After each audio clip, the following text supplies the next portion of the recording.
কথা এতেকালের মাত্র কয়েকদিন আগে আমাকে বলে কি আমি সব দেখি, এখন আমি সব দেখি, আমার এরকম হলে আমি সব দেখি। হঠাৎ করে বলে সরে যাও সরে যাও, চেয়ার দাও চেয়ার দাও, হুজুরে আসছে চেয়ার দাও।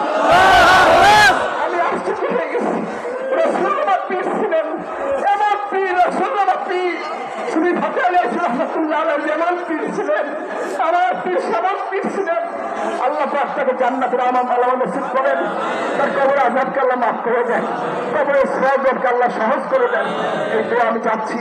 যাই হোক, আমরা দুইটা ভাই আছি, এই ওয়াদা দিলে আমরা ভাগ হবে না ইনশাআল্লাহ। আমার বাবা সবসময় বলতেন বাবা ভাগ হবে, দোয়া করবে আমরা এক পাতিলে খাইতে পারি, একসাথে চলতে পারি, একসাথে এই দরবার মিশনের খেদমত করতে পারি। আমার 3 জন ভূতি আছে, আমার 3টে বোন আছে, আমরা ভেঙে পড়েছি। আমার মা, আমার নানি, আমার বড় চাচা, বড় ফুফু, আমার মেজর ফুফু, সেজর ফুফু, ফুফু, ছোট ফুফু সবাই ভেঙে পড়ছে।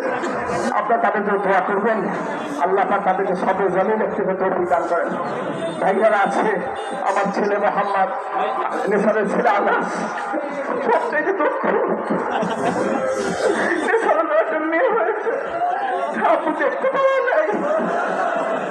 সিঙ্গাপুর বসে বলেছে আপু নেসারের মেয়ে হয়েছে, চোখ দিয়ে পানি পড়তেছে। যাই হোক, দোয়া করবে আল্লাহ আমাদের সন্তানকে অলি বানান, আল্লাহ অলি হিসাবে কবুল করেন। যাই হোক, এখনই জানাজা হবে, আর জানাজার পরেই, কারণ মাজার শরীফ হুজুরকে দাফন করা হবে, আপনারা সবাই যাইতে পারবেন না। জানাজার পরে ফুলফুয়াশিভাবে বিশ্বাসগুলা তিনি দোয়া মোনাজাত করবেন, দোয়া নিয়ে তারপর আপনার গন্তব্যে যাবেন। এখন সবাই কাতারবন্দি হন, এখনই জানাজা নামাজ শুরু হবে।